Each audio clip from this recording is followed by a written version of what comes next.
একদিন একদল শিকারী রাস্তা দিয়ে হেঁটে যাচ্ছিল। পথে তারা একটি শিয়াল দেখতে পেল। শিয়ালটিকে ধরার জন্যে শিকারীরা তাকে তাড়া করল। প্রাণ বাঁচাতে শিয়ালটি প্রাণপণে দৌড়াতে লাগল। দৌড়াতে দৌড়াতে সে একটি কাঠুরের বাসা দেখতে পেল। কাঠুরের বাসায় গিয়ে শিয়াল বলল, আমাকে শিকারী দল তাড়া করেছে, দয়া করে আমাকে একটু আশ্রয় দিন।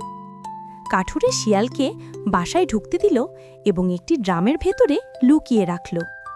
শিকারী দল শিয়ালকে খুঁজতে খুঁজতে কাঠুরের বাসায় আসলো।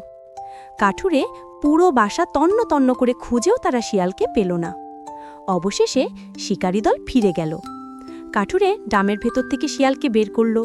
শিয়াল কাঠুরের কাছে কৃতজ্ঞতা প্রকাশ করে নিজের বাসায় ফিরে গেল।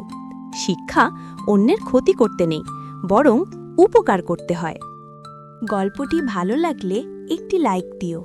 আর এমন আরও মজার মজার গল্প শুনতে আমাদের ইউটিউব চ্যানেলটি সাবস্ক্রাইব করে পাশে থাকা বেল আইকনে প্রেস করো। তোমাদের সবাইকে আমার আজকের গল্পটি শোনার জন্য অনেক অনেক ধন্যবাদ। আরেকটি মজার গল্প নিয়ে হাজির হব সামনের একটি এপিসোডে। ভালো থেকো সবাই। আল্লাহ হাফেজ।